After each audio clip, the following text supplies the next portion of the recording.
Well, very good afternoon to everyone. Obviously, I'm in the rumble tummy zone because clearly there's between me and lunch happening. So if you're getting very, very hungry, don't worry, there will be food at the end of this. That's an incentive for you to concentrate. It won't be a lecture. You won't be quizzed about this. There won't be a test at the end of it, so relax. Don't worry. I'm very, very happy to be invited here by SolarWinds to talk. It's the second time I'm doing an event like this, and it's great. We also do a number of other things as well, which includes podcasts and stuff like that. And I write a lot about the GDPR, which you may be able to catch up with me on LinkedIn and other places as well. I'm absolutely delighted to be here, and it's such a great city, isn't it? Amsterdam is amazing. It's just full of life.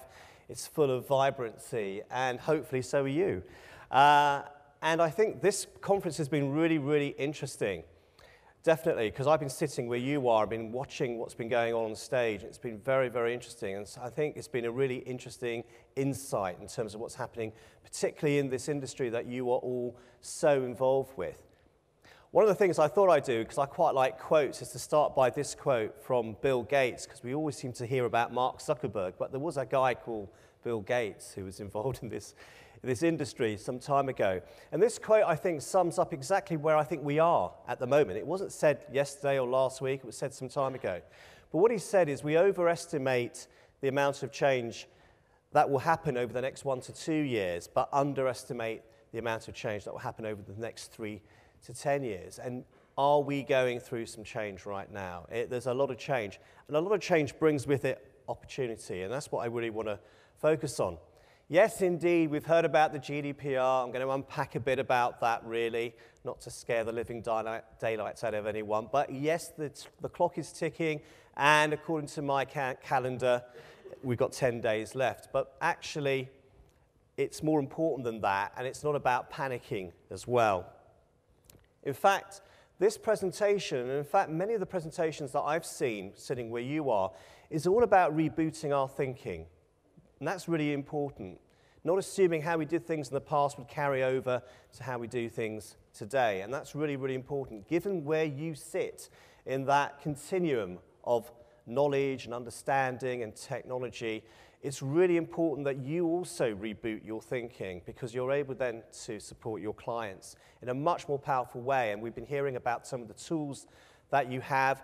Yes, we've touched upon GDPR. These are some of the features. I'm not going to go through all of this again. I'm sure most of you are familiar. But actually, while I've got that to the sides of me, what this is about is actually about thinking about risk, interestingly. It's about mitigation of risk. It's about understanding what you're doing in terms of processing. These are your clients, processing in terms of personal data, either high or very high risk, and then reducing it to a residual risk, which doesn't cause harm and damage to their customers, their employees, their clients.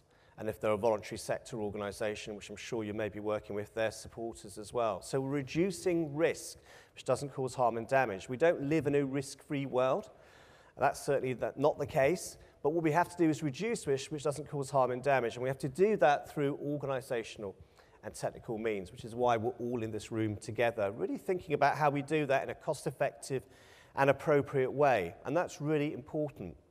At Henley Business School, we're very fortunate. And I can't stand here and not say that. We're really fortunate. We've got fantastic opportunities of working with some of the biggest companies in the world, which we have done. I work with Liz Denham, who's the Information Commissioner in the United Kingdom, but I also work with the European Commission as well. So we've got a very good lens in terms of what's happening in this shifting landscape. And what's really interesting is that this is not about regulation. Now, that may shock you or surprise you. This is not about regulation. This is, in fact, something much more deeper than that. This is actually about reputation. Because if you think about it, it's actually about making sure that we continue to deepen digital trust. That ultimately is the prize. If we're able to deepen digital trust, we're able to do more, not less, with personal data. And that has to be the starting point. The starting point isn't the fines and the sanctions and all the horror stories that maybe people are trying to force us to think about how we change our behavior. Because that actually, when you look at the research, that's not a really great way to get people to think about things and change what they're doing. Think about the opportunity. Think about the opportunity for yourself. And what that means is that everyone in this room has got to kind of reboot their thinking and think about how they join the dots on three things. And this is something we teach at Henley Business School. Three things: business continuity, risk, and technology. And if you're able to join the dots on those three things, as you can see on the screens beside me, then actually you would have done something which the regulator, if they're in a regulated market, your clients are in there, have to do. And even if they're not in a regulated market, they're subject to the oversight of the supervisory authority. They were called the data protection authorities before. And they're looking for outcomes. So the first thing to reboot is to stop thinking about this as a tick box. And that's really, really important. It's not a tick box exercise. It is about stronger controls. There is this changing landscape where there's greater autonomy and power for people to control their personal data. That's you and me, by the way, not just people we don't know who are in this room. That's you and me, and that's really, really important. So the driving force behind this regulation is actually very, very simple. It's transparency, it's accountability, and it's control. Control in the hands of the end user, the customer, the client, the supporter, and the employee. So we have to kind of reboot our thinking around that. This regulation has been actually law since April 2016. Now, you wouldn't believe that if you read all the headlines and thought it was all coming in on the 25th of May. Let me just quickly dispel that myth for you. It's already law, and the 25th of May is the end of the transition period. That means we've been given 2 years in order to navigate our thinking, to get these changes in place. So come the 25th of May, there is a new landscape for you, for your clients, and actually we're prepared to do business in this new landscape. So it's the end of the transition period. Now, not every one of your clients, and maybe some people in this room, have taken the full 2 years, and don't worry.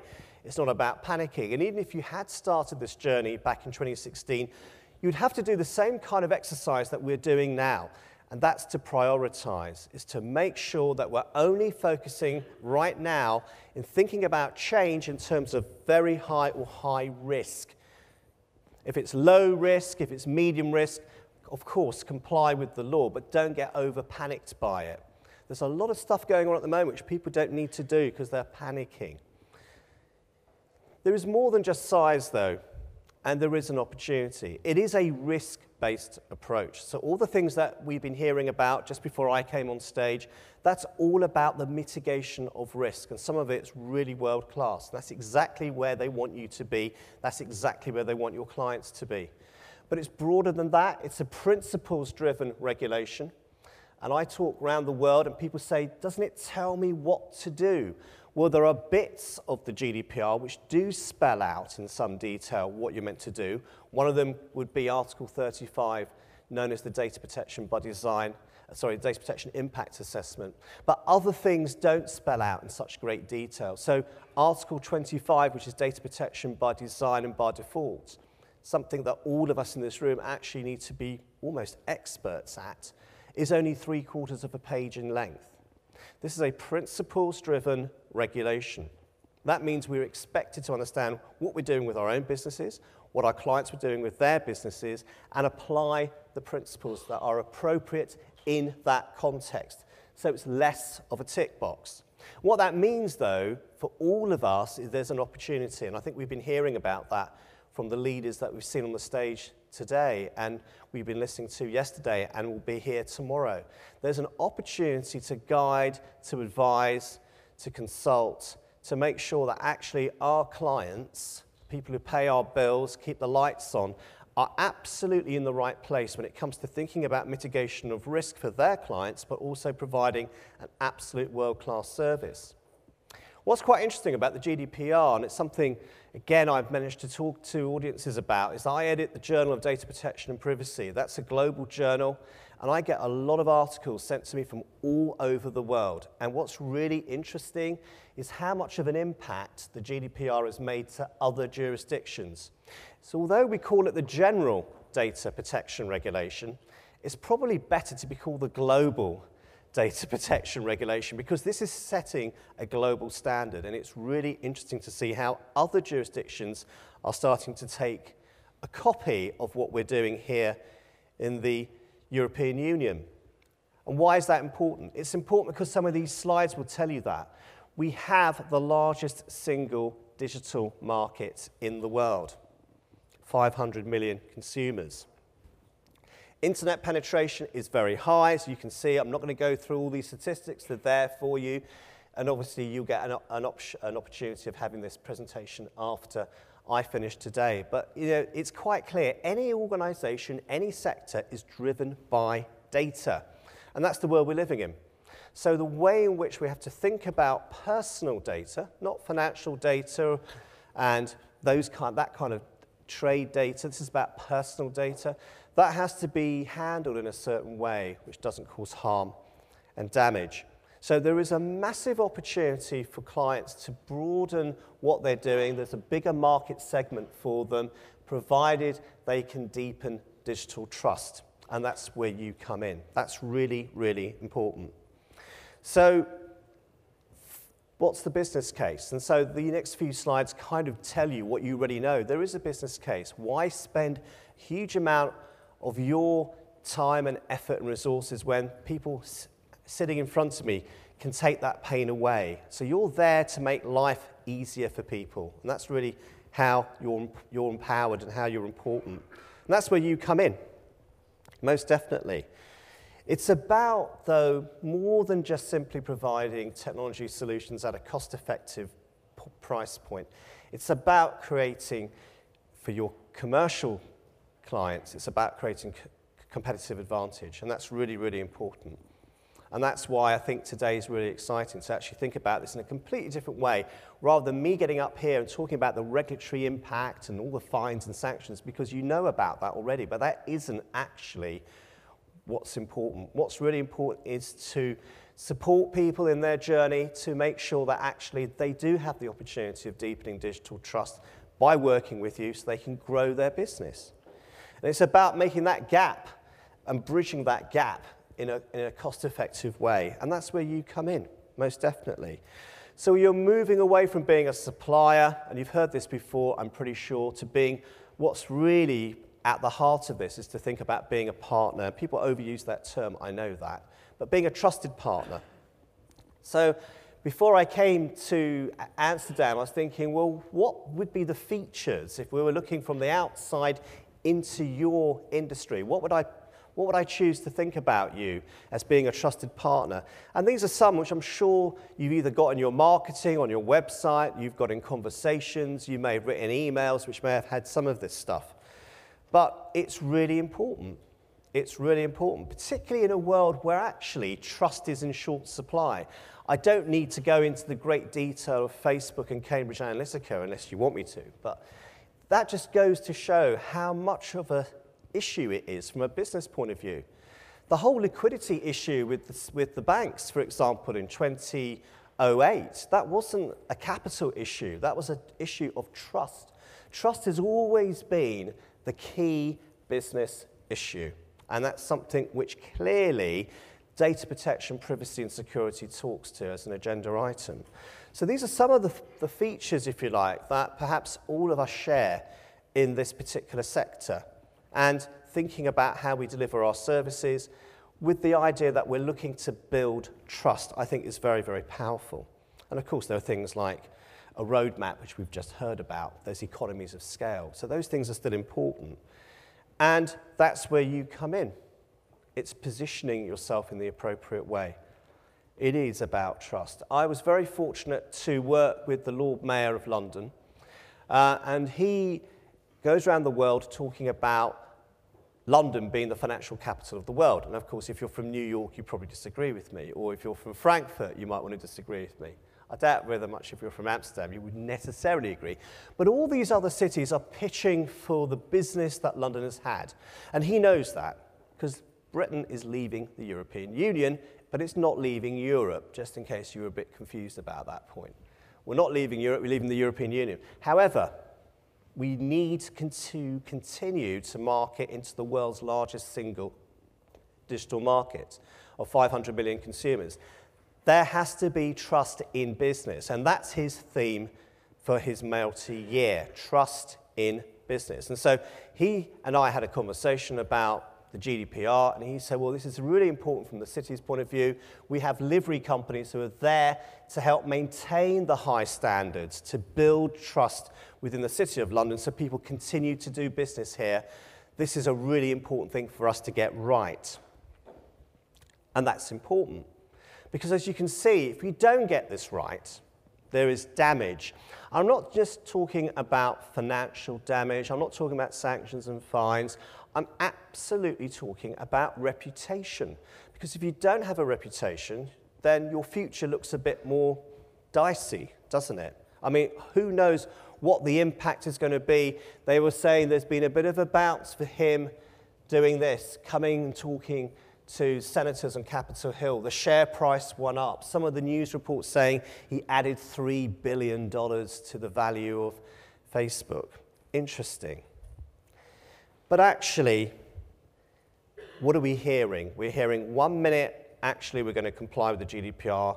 Will you do that in all markets? Oh, yeah, we will do. And then literally within 24 hours, no, we won't. In fact, we'll pull out people from Dublin where we got them working, because actually that was more of a tax issue rather than a data protection issue. And we'll come back to thinking about data protection in a narrowly defined way. Now, in the meantime, there's lots of stuff going on in the background, but also in the foreground as well. And there are class actions now against Facebook, and of course, Cambridge Analytica is starting to wind its company up in the UK, but what you probably don't realise is that they have 30 other companies that they control in the US. So the class action in the state of California and other states, in the very first paragraph, talks about surveillance capitalism. It talks about the nature of the business, finding out what people are doing, adding to that information, and then selling it from a commercial advantage, with people not knowing. People don't know that's happening. One of the things that I did quite early on was to think about the GDPR, but in human terms, to talk about it in ordinary, natural language. In fact, the whole program at Henley is in natural language. It's not in techno-babble or legal gobbledygook. Don't like all that. And even the books you've got information about, some of you have got information about, it's all written in colloquial English. So one of the things I did is say, look, does it feel creepy or cool? Does that feel creepy or cool? If it feels creepy, then it's unlikely to be lawful. But you don't need me to tell you that. You don't need Liz Denham or the European Commission to tell you that. You just know it doesn't feel right. You know that. Your clients will know that. That's actually quite important, how you feel about these things. If it feels cool, we can do that, then okay, then that's fine. But in relation to profiling, people have a right to know. They may not have to consent to profiling up to a certain point, but they have the right to know, and they have the right to say, I don't want to be profiled. So what's going to happen to the share price? Well, let's just see what happens in the courts, whether they're going to do a settlement with everyone. And I'm already talking to one of the privacy lawyers, in fact, 2 privacy lawyers in America, and they're hoping they're not going to go for a settlement. They absolutely want to go through the courts on this. So we'll see what happens to the share price, because that's uncertainty, if you like. I happen to work with Bruno Gencarelli, and the European Commission's view is there has to be a greater degree of accountability. So you can start to see where the narrative is going. Much more transparency, much more accountability. And that's really, really important. And we had a bit of that before I came here as well. So this is about a global standard, really. That's the ambition. It's certainly the ambition of Liz Denham, who's only in the job in the UK for 5 years. She's the only person with a professional background in data protection and privacy and security that we've ever had. She's Canadian, she's not even British. But she's very clear that actually this is about an organization imbibing itself with the idea that actually data protection, privacy and security should be at the center of our thinking. And certainly the GDPR talks to that agenda with things like data protection by design and by default, something which is really, really important, something perhaps that wasn't there in Cambridge Analytica. And these were the pictures that were shown around the world. That's not something your clients, or I would suggest anyone in this room would want to have. as a headline for them.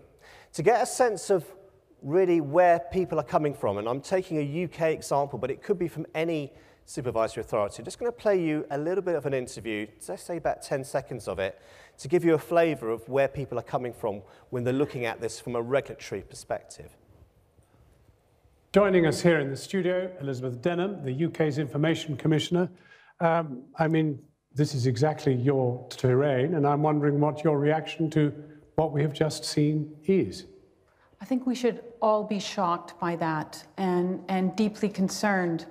Our office has been carrying out an investigation into data analytics and political profiling and micro-targeting for several months now, and we have heard similar allegations during our investigation.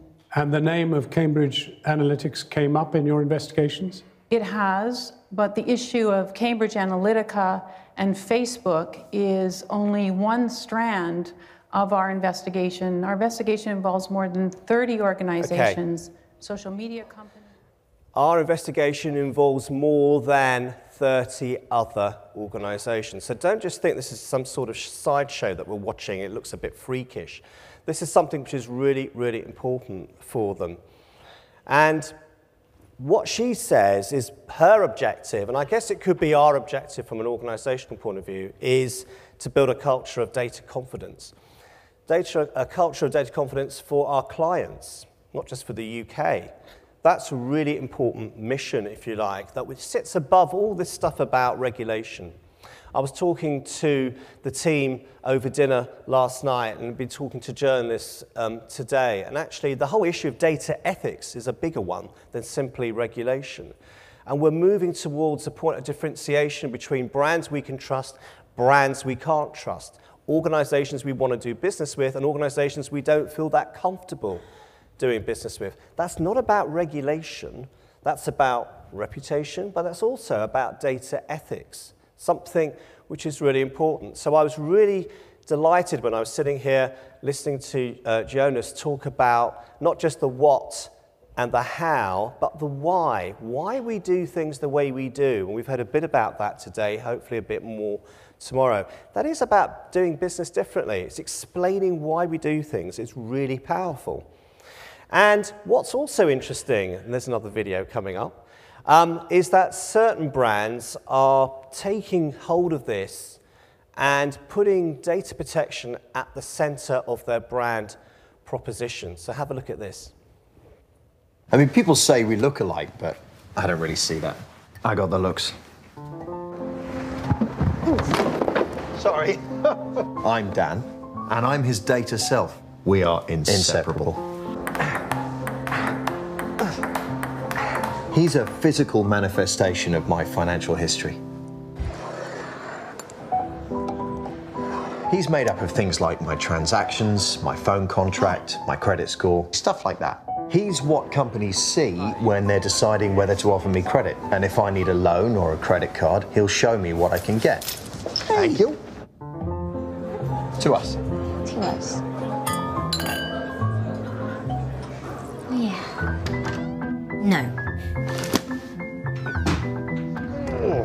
He even helped us move into a bigger place. We needed the space. Get to know your data self with Experian.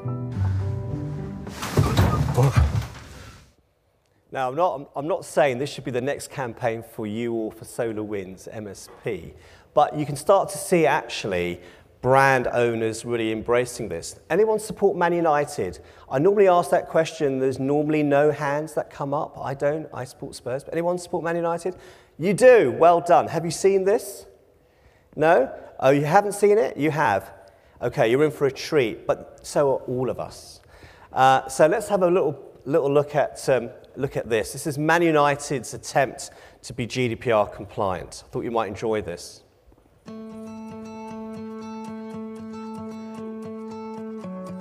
Hi, I'm Michael Carrick, here with an important message for you. As a valued Manchester United fan, we want you to be the first to know about everything going on at the club. The law is changing, so to continue to receive emails from Manchester United, you must resubscribe by visiting our preference center at manunited.com/stayunited. our email subscribers are the first to know about new signings. I'm coming to finish what I started. Amazing competitions. Club news. Ticket availability. And occasionally great offers from official sponsors and partners. You must resubscribe by visiting our preference centre. manunited.com/stayunited.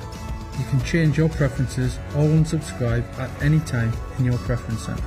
Opt in or out by 31st of December. For the chance to win 1 of 10 signed shirts. So don't miss out. To resubscribe or find out more, visit our preference center, manunited.com/stayunited. So you're going to sign up? I think they missed the media training session before they went and recorded that. The other thing, which I think was slightly amusing, is that they're trying to get you to consent. And of course, consent can't be conditional. So offering a shirt is actually a breach of the GDPR, which is a bit of a problem, isn't it? One of the things that brands are doing, and I've been talking to SolarWinds about this, and I think I'll share this point with all of you, is that there is a new standard which does apply globally. It's by the British Standards Institution, which is 10,012/2017. That's the reason why it's on the screen, because I was very fortunate to work with Hitachi, because it's all in the public domain, so I can tell you that. And they became the first company in the UK to achieve the standard. Why is that important? And why is that interesting for you? Well, a couple of reasons. First of all, the GDPR does have what's known as marks and seals in it, but it's not active yet. They haven't actually designed the whole framework for that. It's kind of a shorthand way to show that you're the good guys rather than the cowboys, and you can achieve a mark and seal. You can stick it on your website, you can stick it on your products, you can stick it everywhere you like. But that doesn't exist. So in the wake of that not existing, the British Standards Institution created this standard in the wake of the GDPR. Now, it doesn't mean that you guarantee compliance with the GDPR, but what it does do, which I think is actually probably even more powerful, is it demonstrates you have a culture of compliance. And certainly for Hitachi Consulting, who have clients, this is why I think it's a good parallel with you, a lot of those clients are saying, how did you go through your GDPR journey? How did you achieve this global standard? Can you help us? So I think this is quite powerful. If you're going to have to make these changes or tighten things up, why not get some recognition for it? So this standard will become an ISO standard, International Standards Organization standard. And SAP, for example, I'm sure you've heard of them. They're actually doing this globally as well. Just a thought, really. I'm going to be working with a big retail brand in the UK about that. And for them, like Hitachi and many of the other organizations, this is about reputation. It's about communicating that in a meaningful way, and I think that's very important. It is about the individual. So the whole thing about the GDPR is through the lens of the individual, not the organization. And in fact, that standard is very different from any other standard because it focuses on the individual, not the organization. Every other standard, you've heard of 27001 and all those other things, they're more organizationally focused, they're not individually focused. So this is the first time they've broken from that. They've rebooted their own thinking about that. And of course, it's in recognition of the fact that we have more control, we have more powers, we have more rights. So, accountability, transparency. Who is accountable? Well, you can immediately assume you are, because you'll be right. You can immediately assume SolarWinds is to help you. You'll be immediately right. But actually, it's everyone that you employ, and it's everyone that your clients employ. Because anyone touching personal data must be trained. One of the things that surprises audiences when I say if there's a personal data breach and there's a knock on the door, whose door is being knocked first? Is it the data protection officer? Is it the chief exec? Is it the head of compliance, head of risk? Is it the IT director, IT manager? Well, they could get a knock on the door, no question, but actually the first knock on the door is the HR director, and that's because they want to see the training logs. Because if you, as an organization, are processing personal data, irrespective of the great tools and techniques that you may have at your disposal, but the very people doing it aren't properly trained, haven't had their training up to date, etc., it's an immediate aggravating factor where the needle goes up even before you've started. It doesn't go down. It's not, it's not a mitigating factor. It's an aggravating factor. That's even before they've really unpacked what the heck has gone wrong.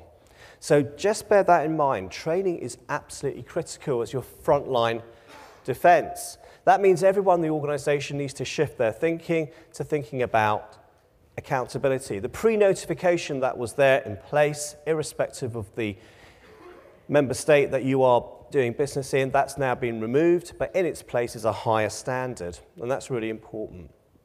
So really, we've had to switch our thinking already and not see this as being a tick box, and that's really important. And so another quote from Elizabeth Denham, but it could apply to any information commissioner that I've spoken to in Brussels. The new legislation creates an onus on companies and your clients to understand the risks that they create for others and to mitigate those risks. I'll leave you to read the rest. So it's about a whole organizational approach, but there's also individual accountability. This, again, isn't really being talked about. There's individual accountability at board level.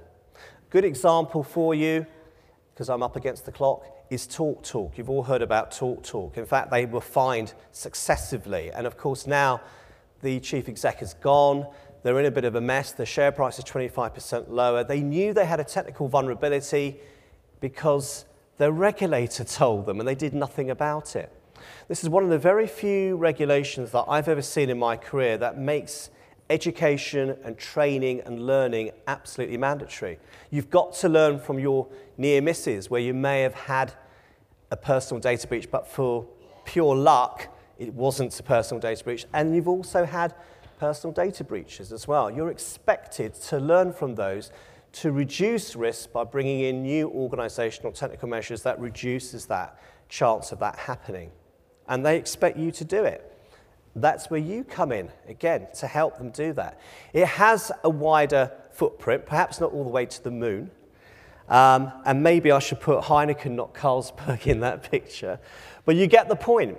It is a regulation that has this extra wide territorial reach, so irrespective of where the data processing is taking place, this will apply. And that's actually quite important. And at the moment, anyone who's within the European Union, you are going to be subject to the GDPR. Anyone within the EEA, you will be following the GDPR. And of course, we'll come back to the UK in a minute. And then there are new countries added to that list who are outside of the EEA. And that one is Japan. You may not have read about this recently, but Bruno assures me, and why would I question his decision on this, because he's the person in charge of it. Japan will be made an adequate country in terms of the GDPR between now and the summer this year. So international data flows, if that's something your clients are doing with Japan, are going to be a bit easier. Okay, I promise you to talk about the UK. And it is about reputation, not about regulation. The UK, we don't know. We don't know. All the efforts being made to make sure that we do gain adequacy, but there are some changes that need to happen. Our own data protection bill, which should have been the Data Protection Act, should have actually gone through Parliament by now, and it's been delayed, partly by the fact that we had Cambridge Analytica and Facebook, and we didn't have the powers that really the Information Commissioner needed to have in order to take action in a more swift-like, business-like way. So that's being beefed up. I'm not going to go through all the features because I'm up against the clock, but clearly the definition of personal data has changed. So in all your client situations, you need to define, what do we mean by personal data? What do we mean by risk? What do we see as being high risk or very high risk? Because you're going to have to justify what you have done to mitigate. And that's really important. Processing, the definition of processing has changed as well. That's much wider now. That includes anything you can do with data, effectively, personal data. Even just looking at it on a screen is processing. Don't worry, you will have time to look at all these slides at your leisure. The key, though, I suppose, and it always goes back to principles, doesn't it? Definitions are important. It's not just kind of, an esoteric thing, because if the definition doesn't apply, it's out of scope. If the definition applies, it's in scope. But whatever you do, don't forget the 7 data protection principles. Again, haven't got time to go through all of them, but there are a couple that perhaps you ought to think about. One of them is called data minimization, not to be confused with data maximization. In other words, they're asking our clients not to hang on to data they don't require in order to provide their services and their products. Likewise, we shouldn't do the same. That's actually quite important. The really important principle is number 7, as you can see on this list. And people forget there are 7 principles, not 6. And it's accountability. That's really important. This change in terms of emphasis happened at the first principle, where they talked about transparency. That was formally implied by the Directive 9546/EC. They've spelt that out now, and there's guidance on that as well, published by the Article 29 Working Party. But accountability, it's one sentence, but happens to be the most powerful. So we're taking a risk-based approach, it's principles-driven, it's about the individual, it's about mitigating risk and making sure that we don't cause harm or damage. And so should there be a personal data breach, we have a narrative we can put before the supervisory authority and the regulator. And a lot of organizations are struggling with that. That whole thing about having too much, HR is struggling with it. Sales and marketing are struggling with it. There are other departments that have got a lot of legacy data. Again, unless they have a legal basis for continuing to process it, they're in breach. And when we talk about breach, we're talking about risk. And when we're talking about risk, have this diagram in the back of your mind. What we're really talking about are 3 big things. There's lots of others: discrimination, identity theft, and financial theft. They're the 3 big ones, but there are others as well, including on that sort of daisy chain diagram, reputation damage. And that actually means reputation to the individual, not yours and mine. How we go about complying has also changed. I tend to call this the love triangle, not because they're falling in love, although we are in Amsterdam, which is a very romantic place. But we are talking about a rewiring of that relationship between the data controller, the data processor, and the data subject. And that means at any point in this value chain, the data controller is responsible for data protection, privacy, and security. So the further away the processing takes place, the higher the degree of risk. And it's a joint and several liability. So in the past, it was a contractual thing, and if it all went horribly wrong, there was a contract in place, and the data controller didn't get it in the neck. That doesn't happen now. There's joint and several liability, which means from your point of view, this is good news. Because the decision to work with you has to be a strategic one now. It can't be one just driven by cost. It's too damn risky to do that. You've got to be able to rely on that partner to know that actually they comply, like we've heard with the GDPR. In fact, we teach people at Henley Business School, if you're using a data processor, and that could well be all of you as data processors, ask them, do they guarantee compliance with the GDPR? Are they respectful of their obligations under Article 28? And if they say, yes, of course we are, that's fantastic. Can you demonstrate and can you verify that? So keeping records, making sure that you've got that narrative very, very clearly in place, that's going to drive business to you and drive the competition away from them. And that, I think, is something which people forget to think about. Lots of new rights for the individual, but they're not absolute. There are situations where they can't exercise all of those rights. They're not absolute rights. The basis for processing personal data is very, very clear, and there are 6 legal grounds for doing so. It doesn't necessarily mean that we always have to get consent, but I'm a bit alone when I talk about this in a way. There is a logic to that list, starting with consent and ending with legitimate interest. We've actually got a webinar coming up on that point, which you might be interested in. So go back to being human again. Does it feel creepy or is it cool? You know, we know what the answer is sometimes. We don't need a lawyer to tell us that. There's lots of stuff that we've written about and looked at, including the monitoring of workers in the workplace. That's a big issue. The processing of personal data of employees, that's changed. It has to be done on legitimate interest. It can't be done on consent because the nature of consent means it has to be freely given, and there's an imbalance in bargaining power, bless you. There's an imbalance in bargaining power between those parties, so therefore it's not deemed to be lawful. So all those contracts that people have signed where they've had a data protection clause in page 8 or 10 or whatever it is, and they've signed it at the end, that particular clause is no longer valid after the 25th of May. You have to give them a new data privacy notice. And interestingly, the data privacy notice is the only one absolute right within the GDPR. So you have to process employee data on the basis of legitimate interest. So I've given you a few notes about that, and a bit unlike the regulation, it has to be clear, transparent, ordinary language, easily understood. Well, you know, there's hope. I got this, I thought I'd share this with you. I got this from HSBC. I bank with HSBC. In fact, we worked with HSBC. So I was slightly surprised when I got this letter from HSBC saying, we've updated your data privacy notice. Go and check it out on the 25th of May. And I thought, what do I need to wait till the 25th of May? That's just the end of the transition period. It's law now. Why not give that new data protection, data privacy notice to me now? Why wait till the 25th of May? A lot of organisations you think would get this right are getting it wrong. And in my view, could end up being an endangered species. There's an example for you now on the screen, TSB. That is a real problem at the moment. And in fact, it's such a problem, the chief exec, bless him, has foregone his bonus of £2 million. I think that's a very noble thing that he's done there. But what's happened to their customers? What can they do? And what I thought was really funny was when they were sending their communications out to everyone, they actually put that thing, how digitally fit is your business? But were they not thinking about that themselves at the time?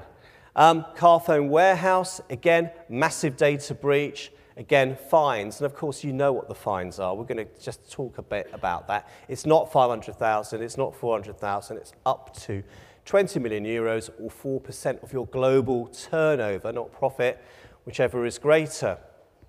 There's even a recent report about the kind of industry that you're in, written by McKinsey's. And nowhere in unlocking value from the IoT connectivity, 6 considerations for choosing a provider, you might be mentioned in that report. They never talk about the GDPR and data protection, which is a little bit of a problem. A lot of the risk that your clients will face will come from internally, interestingly. It will come from their employees. A lot of the risks that we face as organisations is not all the external actors that do all the bad stuff, which of course it is bad, and we have to make sure we protect ourselves. It's actually employees. And so there's some examples of that. It's actually doing things which you shouldn't do, like what Uber did, for example. This story, I think, is a good illustration of the fact that actually, what were you doing having one person having access to 547,000 records in the first place? That's not complying with the principle of data minimization.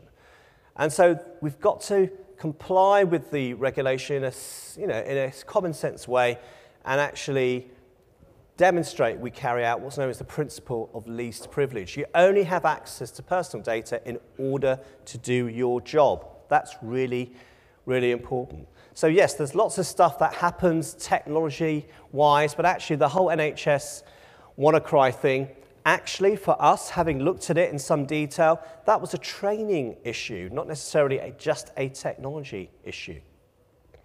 And of course, I think the scary image on that slide is actually the one on the right. And of course, we have to prevent ourselves from being attacked, and of course, that's very important. We know what's coming because, in fact, there is research on that, which I'm just going to get to. Well, just before I do that, there's the Verizon data breach report, which has just come out, which I do recommend you getting hold of, because you can detail what's coming down the tracks. And the great thing about the Verizon Data Breach Report 2018, it looks at what happened last year, is it segments this from a sector basis, and it segments this on the types of vulnerabilities that your clients, depending on the sectors that you are working in, are going to face. So you can take the guesswork out of it. Now, I'm almost there. This would have been a story that you would have got in January about this threat from nukes and all the rest of it in Hawaii. But what you probably don't realize is that the guy responsible for security actually had his picture taken. And as you can see there, he actually stuck a yellow sticky on his computer with the passcode. That didn't hit the news headlines. I'm not sure our friend still works there, probably not.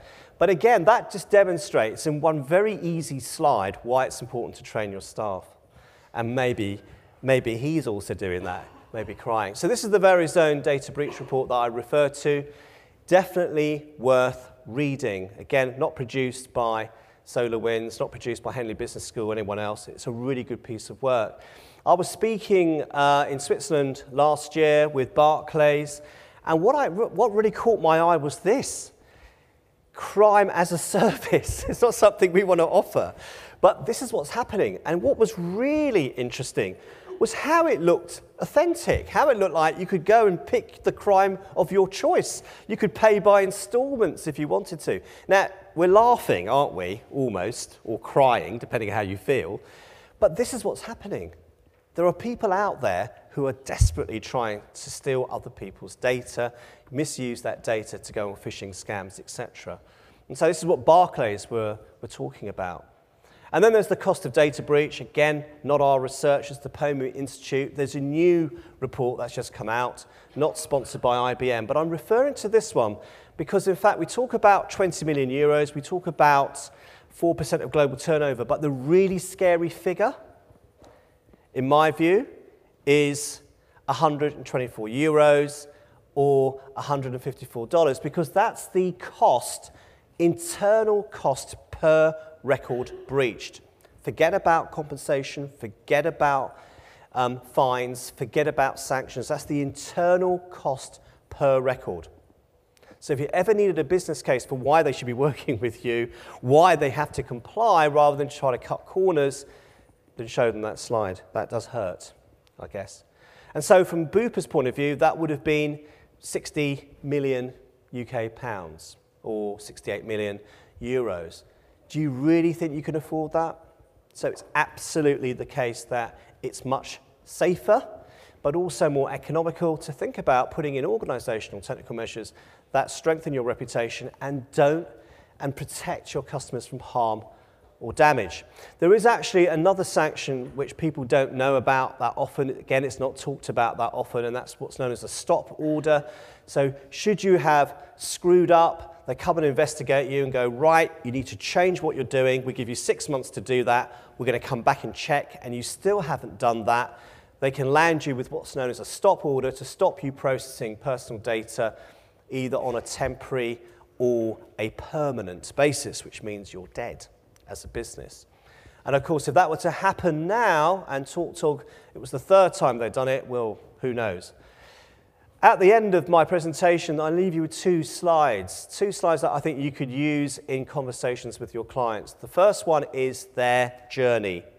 Where are you on that continuum? And we could have a long discussion about that. Most organizations who have kind of got this in their mindsets, it's been on their radar, they're probably at the design and delivery stage. Certainly Hitachi are absolutely at that stage. But the really important stage, I feel, is actually, again, where you guys come in, which is actually the continuous improvement point, which is the managing that. That, I think, is really important. So, again, have a think about maybe using that as a basis of communication and a conversation. And then, of course, there is maturity. I don't mean growing up and getting old. I mean the maturity of the organization, because organizations are organic, they change, and where are they in terms of their own maturity with respect to personal data privacy and security and data protection. So you might want to have a think about, well, maybe you need to be further forward in terms of your maturity as an organization than you are at the moment. Again, with the knowledge that you can have that conversation with them, which is why today and tomorrow is so important for you. HR is absolutely critical in this. I can't overemphasize that. So HR is really important. It is about sweeping out the old data, making sure we're not hanging on to data which has no value. It is about understanding if we've got risks to mitigate those risks. It is about training, making sure that anyone touching personal data has been trained. And just thinking about reputation, thinking about doing the right thing because, in fact, it's the right thing to do. There are other things that one can think about doing. Clearly, the appointment of a data protection officer is not necessarily mandatory in every case, but, and I would say this with a big B, if you are a data processor and that is your core business, why don't you have someone who is the data protection officer? Because that's your core business. Your client's business as the data controller isn't about processing personal data. So that's actually a hygiene factor, and I've given you some notes regarding that. Even if you decide not to appoint a data protection officer, even if you decide not to carry out a data protection impact assessment, you must record your reasons why. Again, people are not getting that message. You've got to justify what you are doing within your business. Your clients have to justify what they're doing because it's all transparent now. They're able to see those emails, those inter-party correspondence, whatever. And so we've gone through in some detail in terms of what that nature of that role would look like, and it does sit very centrally within accountability for this, as does this, which is the data breach process, something which, again, all organizations not just have to have, but have to practice. It's a bit like having a fire alarm. We've got a fire alarm. We don't want to wait to a fire to see whether it works or not, and that's absolutely essential. There's a few resources that we've created, including short films, if you like, one with SolarWinds branding on it, and there is some literature as well, including my book. And that is about it, I think. Thank you very much.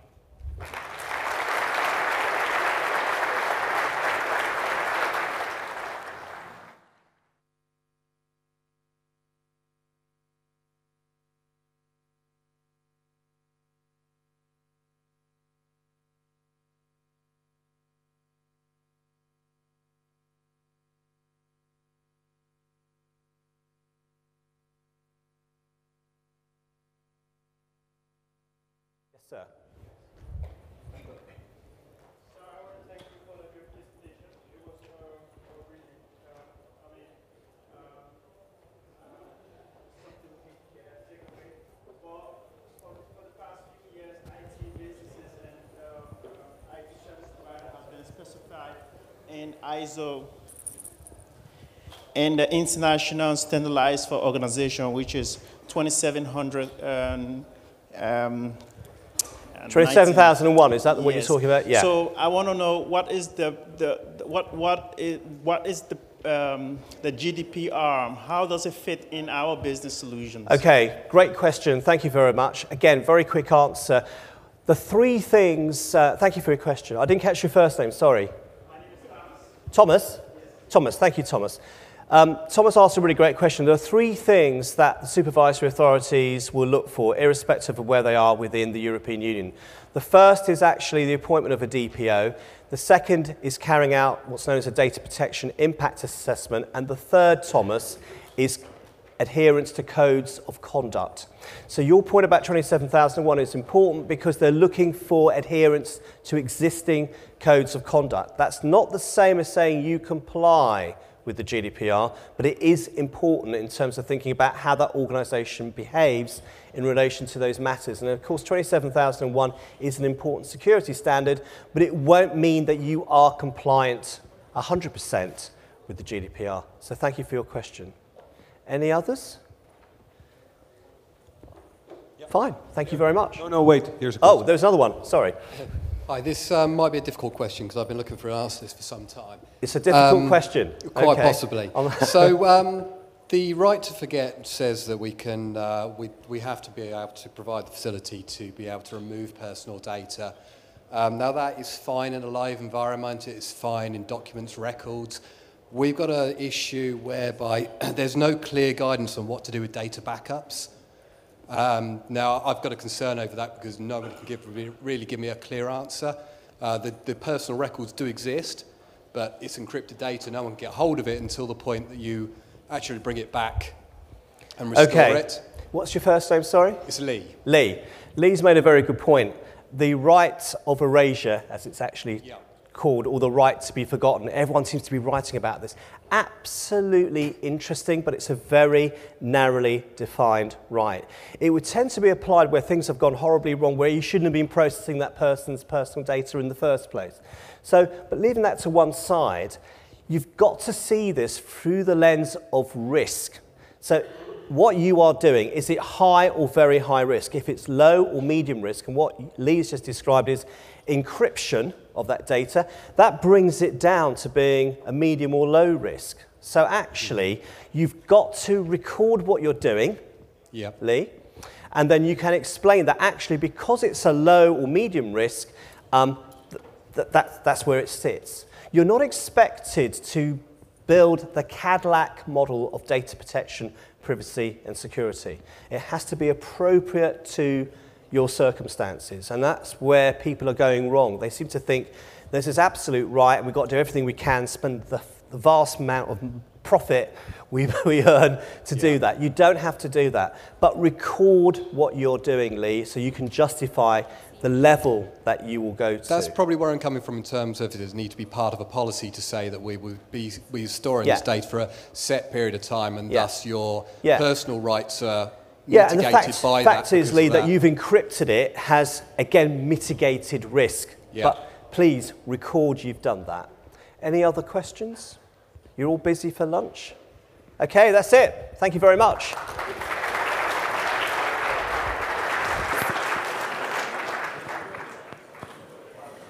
All right, I know everybody's hungry. 20 more seconds, that's all I want. So thank you, Ardi, for speaking with us today. Absolutely appreciate the clarity that I hope he provided to you for your businesses and for your customers' business. Just a couple of things. We're going to break for lunch. After lunch, that's when we're going to be starting all the breakout sessions. So we're going to have sessions here in the Grand Ballroom with Dave Sobel. We're also going to be having technical roadmaps in Opal